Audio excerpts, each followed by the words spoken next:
Berita kelima, terpisahnya sukma dan roh.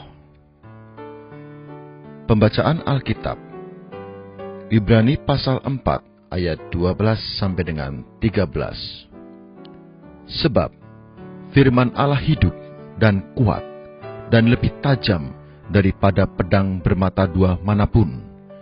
Ia menusuk amat dalam sampai memisahkan jiwa dan roh, sendi-sendi dan sumsum.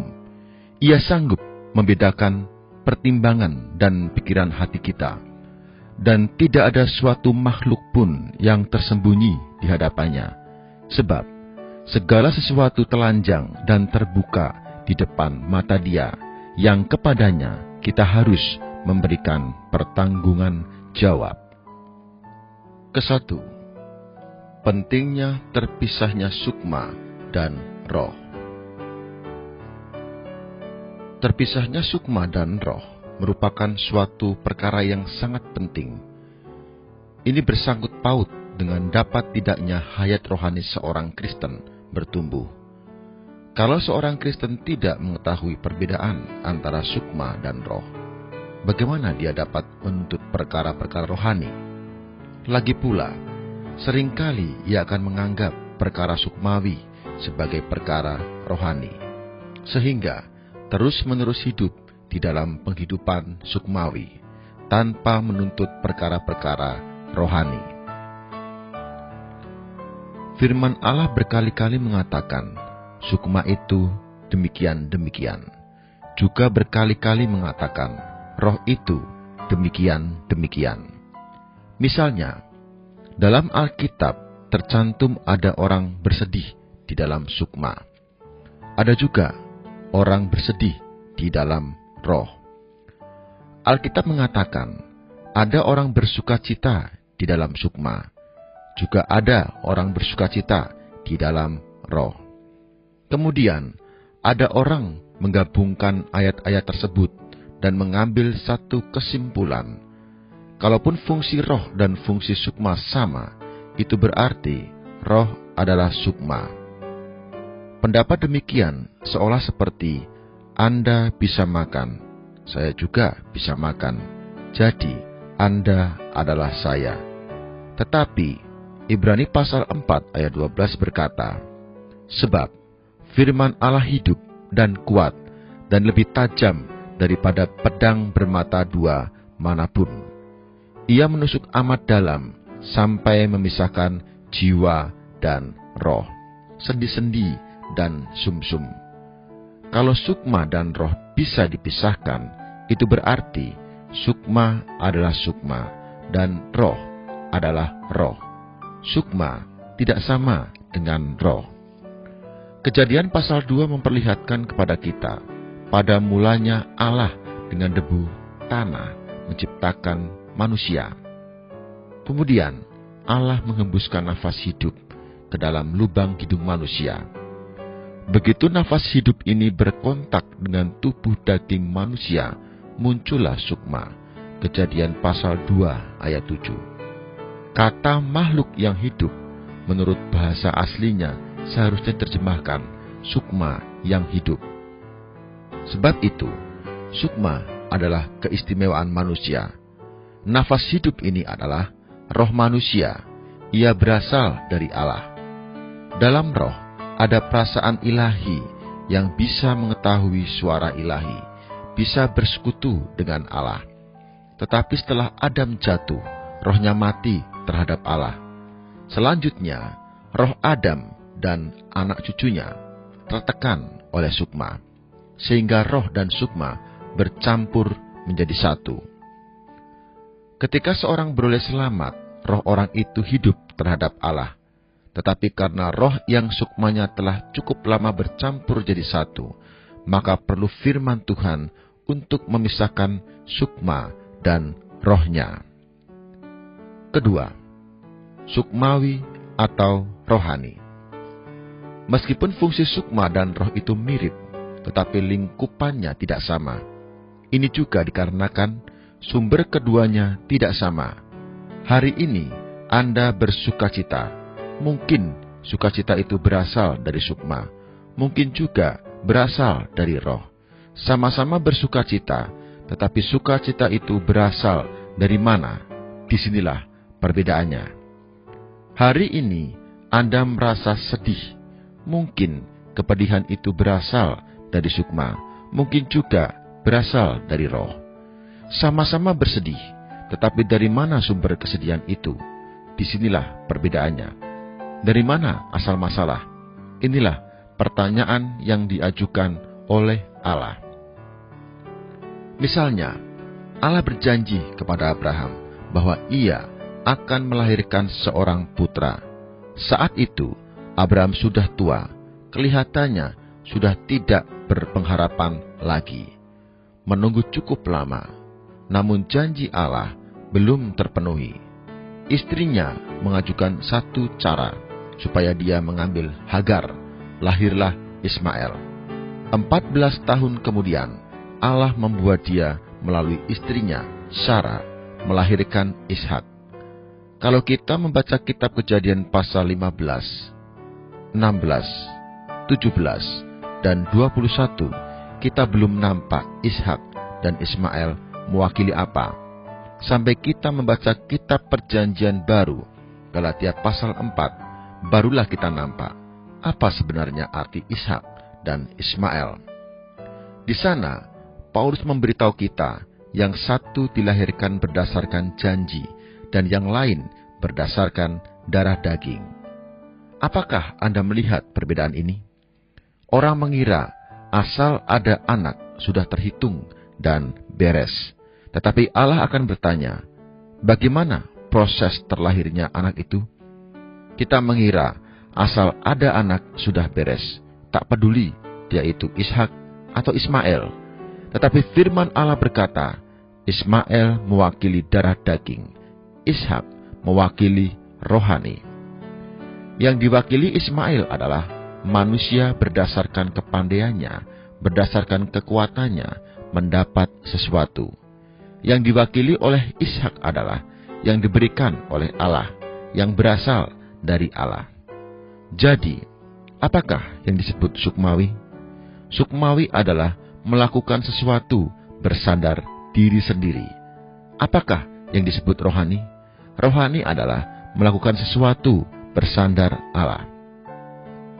Keduanya mutlak berbeda. Yang satu tidak perlu menunggu Allah sudah bisa bekerja, tidak perlu bersandar Allah sudah bisa mengerjakan. Ini adalah milik darah daging. Inilah yang disebut sukmawi. Yang satunya lagi harus menunggu Allah berbicara, baru bisa berbicara. Harus menunggu Allah bergerak, baru bisa bergerak. Perlu menengadah kepadanya, perlu menunggu Dia, perlu bersandar kepadanya. Inilah yang disebut rohani. Kita harus bertanya kepada diri sendiri, apakah semua yang kukerjakan berasal dari Roh Kudus? Ini adalah persoalan yang penting. Seringkali, perkara yang kita kerjakan memang tidak salah, tetapi di dalam kita ada perasaan yang mempersalahkannya. Bukan karena secara luaran kita kurang baik melakukan hal itu, melainkan apa yang kita kerjakan bukan berasal dari Allah, bukan hasil operasi Roh Kudus di dalam roh kita. Ketiga, mutlak berbeda. Dalam 1 Korintus pasal 3 membicarakan perkara pembangunan. Itu mengacu kepada persoalan pekerjaan. Ada orang dengan emas, perak, dan batu permata membangun bangunannya. Ada orang dengan rumput, kayu, dan jerami membangun bangunannya. Pekerjaan apa yang disebut dengan emas, perak, dan permata? Pekerjaan apa yang disebut rumput, kayu, dan jerami? Dalam firman Allah, emas, perak, dan batu permata mengacu kepada sesuatu yang berasal dari Allah. Emas mewakili kemuliaan, berasal dari Bapa. Perak mewakili penebusan, berasal dari Putra. Batu permata adalah campuran yang terbentuk melalui tekanan dan panas di dalam tanah. Itu mewakili pekerjaan Roh Kudus. Ada kemuliaan Allah yang kekal, ada salib Putra, ada pembinaan Roh Kudus. Kesemuanya itulah yang disebut emas, perak, dan batu permata. Lalu rumput, kayu, dan jerami menggambarkan apa? Rumput, kayu, dan jerami adalah sesuatu yang berasal dari diri orang itu. Kemuliaan manusia seperti rumput dan bunga rumput. Sifat manusia seperti kayu. Hasil pekerjaan manusia adalah jerami. Jadi, emas, perak, dan batu permata mewakili yang berasal dari Allah. Sedangkan rumput, kayu, dan jerami mewakili yang berasal dari diri manusia. Emas, perak, dan batu permata bukan barang yang tumbuh dari tanah. Kesemuanya itu bisa didapat karena telah menggali sampai dalam. Rumput, kayu, dan jerami semuanya tumbuh di atas tanah. Mudah mendapatkannya. Sebab itu, apa saja yang berasal dari tempat yang dalam, yang tersembunyi, di sanalah ada pekerjaan Allah. Apa saja yang dilakukan berdasarkan daging, berasal dari diri manusia, itu tidak berharga. Yang terlalu mudah bisa, yang terlalu mudah mampu, jarang mengandung nilai rohani. Karena semua itu berada di luar. Yang berada dari tempat yang dalam, yang berasal dari Allah, baru ada nilai rohaninya. Baik berkhotbah atau memberitakan Injil, semua ada perbedaan semacam ini. Ada orang memberitakan Injil perlu menunggu Allah, menengadah di depan Allah. Setelah ada beban baru melakukan. Sama seperti yang lahir dari kandungannya, inilah pekerjaan emas, perak, dan batu permata.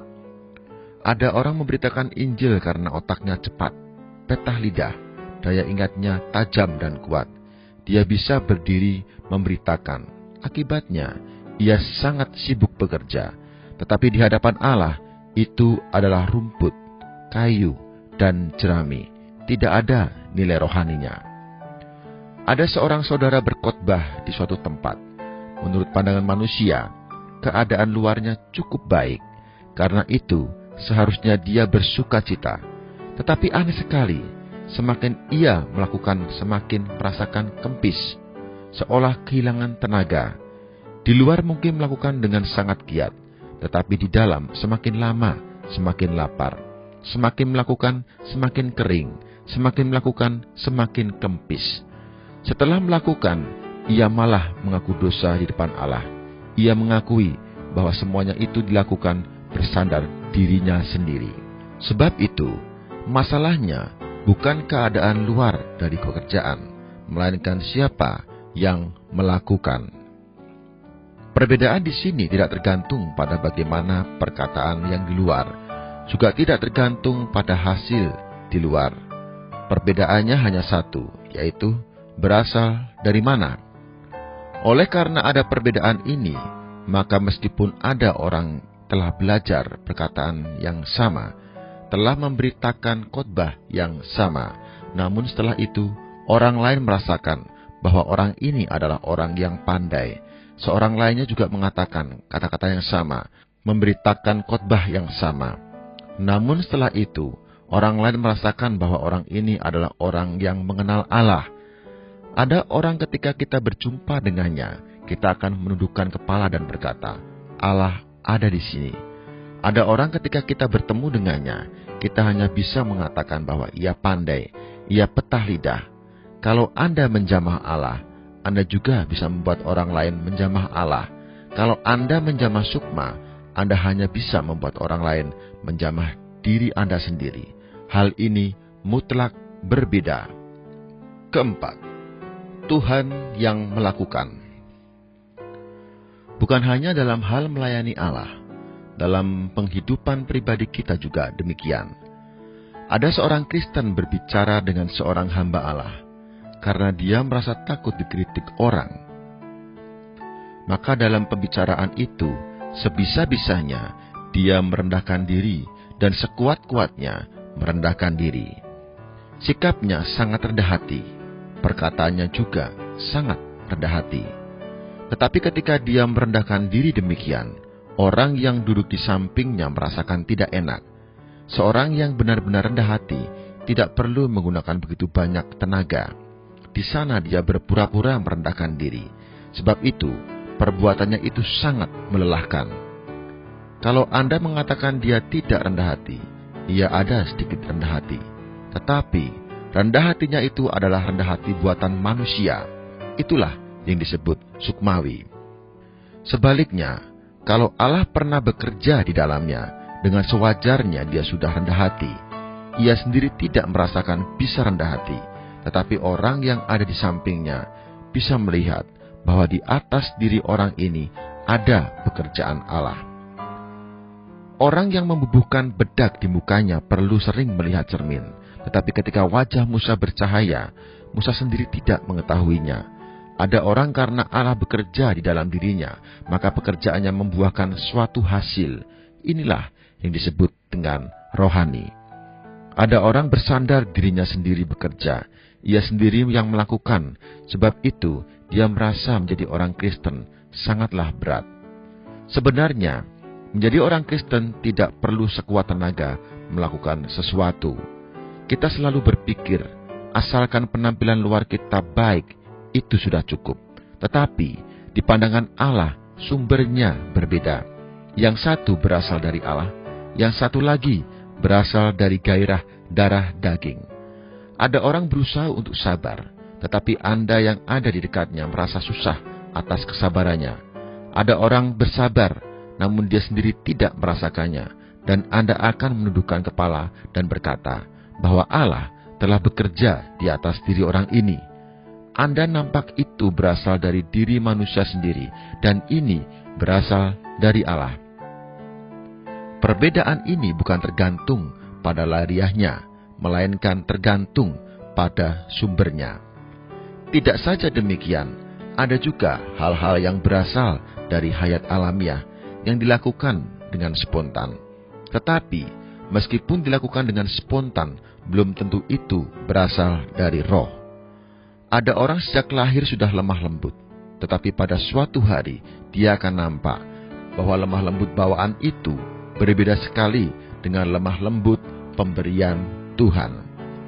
Ada orang sejak lahir mempunyai kasih terhadap orang lain, tetapi pada suatu hari dia akan nampak bahwa kasih bawaan itu berbeda sekali dengan kasih pemberian Tuhan. Ada orang sejak lahir sangat rendah hati. Pada suatu hari dia akan nampak bahwa rendah hati yang diberikan Tuhan berbeda sekali dengan rendah hati yang ia miliki. Ingatlah, hal yang ada sejak lahir lebih mudah menggantikan hal rohani daripada hal yang dibuat-buat yang disebut di atas. Seringkali orang menganggap apa yang ada sejak lahir sebagai pekerjaan Tuhan di atas dirinya. Sesungguhnya, yang berasal dari sukma tidak ada hubungannya dengan Allah. Yang berasal dari roh barulah berhubungan dengan Allah. Pada suatu hari, orang yang paling lemah lembut akan nampak bahwa pencobaan itu lebih lihai atau hebat daripada lemah lembut alamiahnya. Pada suatu hari, lemah lembutnya akan habis terpakai, sabarnya akan habis terpakai. Ia hanya bisa bersabar sampai taraf itu. Ia hanya bisa lemah lembut sampai taraf itu. Inilah alamiah. Kekuatan alamiah manusia terbatas, tetapi kekuatan yang Tuhan berikan kepada kita tidak terbatas. Kekuatan yang Tuhan berikan kepada kita mutlak berbeda dengan kekuatan alamiah kita. Apa yang bisa Tuhan kerjakan adalah apa yang tidak bisa kita kerjakan. Bukan kita yang melakukan, melainkan Tuhan di dalam kita yang melakukan, sehingga kita dengan wajar melakukannya. Setelah itu, kita akan dengan heran berkata, bagaimana mungkin ada perkara itu? Siapa yang melakukannya? Kita hanya bisa menundukkan kepala dan berkata, saya tidak mempunyai kesabaran. Tuhan, Kaulah yang bekerja di dalam diriku. Inilah yang rohani. Kelima, firman Tuhan dan terang. Tetapi, kita harus tahu, tidak mudah membedakan perkara tersebut dari luar. Membedakan apa yang sukmawi dan apa yang rohani saja sudah tidak mudah. Kita bisa mengenal kesungguhan suatu perkara, bukan tergantung pada setiap hari kita bertanya, aku berbuat demikian ini rohani atau sukmawi? Kalau setiap hari kita bertanya demikian, itu malah tidak akan ada nilai rohaninya. Kalaupun kita bertanya, juga tidak bisa menghasilkan jawaban apa-apa. Kita menganalisis, juga tidak bisa menghasilkan apa-apa. Anda tidak bertanya, Anda tidak tahu. Anda bertanya, Anda tetap tidak tahu. Hasil analisis kita sendiri terhadap perkara rohani tidak akan bisa membuahkan penglihatan yang sejati. Bahkan sebaliknya, malah bisa mendatangkan kelumpuhan rohani, menimbulkan suatu penyakit rohani. Penglihatan yang sejati tergantung pada penerangan Allah. Begitu terang menyoroti Anda, dengan sendirinya Anda bisa nampak. Sebab itu, kita tidak perlu bertanya. Kita hanya mohon Allah dengan firman-Nya masuk ke dalam kita. Firman ini adalah firman yang hidup, lebih tajam daripada pedang bermata dua manapun. Begitu tajamnya, sehingga dapat menusuk sampai ke dalam tulang manusia. Begitu firman ini masuk ke dalam Anda segera nampak apa yang rohani dan apa yang sukmawi. Di dalam Anda ada satu pertimbangan yang lebih hebat daripada pertimbangan siapapun. Begitu Anda bergerak, di dalam Anda segera berkata, ini tidak benar. Begitu Anda bergerak, di dalam Anda segera memberitahu, ini kurang dalam. Begitu Anda bergerak, di dalam Anda memberitahu, Andalah yang bekerja di sini. Anda yang memengaruhi orang di sini. Oh, kekuatan membedakan berasal dari dalam, bukan dari luar. Begitu di dalam Anda melihat, itulah penglihatan yang sejati. Orang lain berkata kepada Anda berbuat demikian mungkin berasal dari diri Anda sendiri. Anda juga mengangguk-anggukkan kepala dan berkata, ya, mungkin berasal dari diriku sendiri. Tetapi semua itu belum tentu berguna. Hanya ketika di dalam Anda memperlihatkan kepada Anda, barulah berguna. Semoga Allah membelas kasihi kita, agar kita mempunyai terang batini, mempunyai visi batini, dan mempunyai daya tamyiz atau membedakan batini.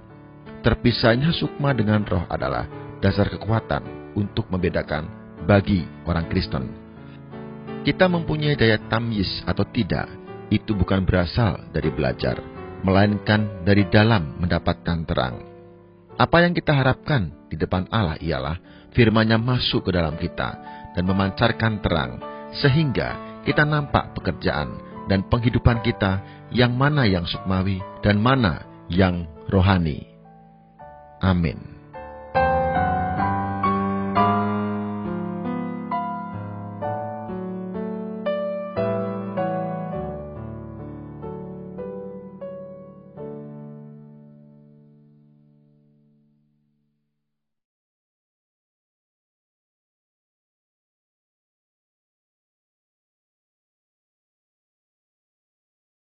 Saya membagikan tips sehat yang sangat sederhana dan murah meriah, yaitu JJN. Lakukan pada pagi hari, jalan, jemur, dan nyanyi. Otak kita menjadi terang, dan kita mendapatkan banyak sekali mood, imunitas yang baik. Dengan jalan, berjemur, dan nyanyi, kita bisa menghalau segala macam penyakit, misalnya Parkinson, Alzheimer. Peredaran darah kita menjadi baik, jantung kita kuat, dan otak kita menjadi cemerlang. Kita menghindari penyakit stroke, menghalau segala macam penyakit jantung, dan imunitas kita baik, daya tahan tubuh kita baik. Lakukan, bahkan saya tambahkan GCCN bagi bapak-bapak, ibu-ibu, gandengan, jalan, jemur, dan nyanyi. Dan itu sangat sehat bagi Anda. Lakukan.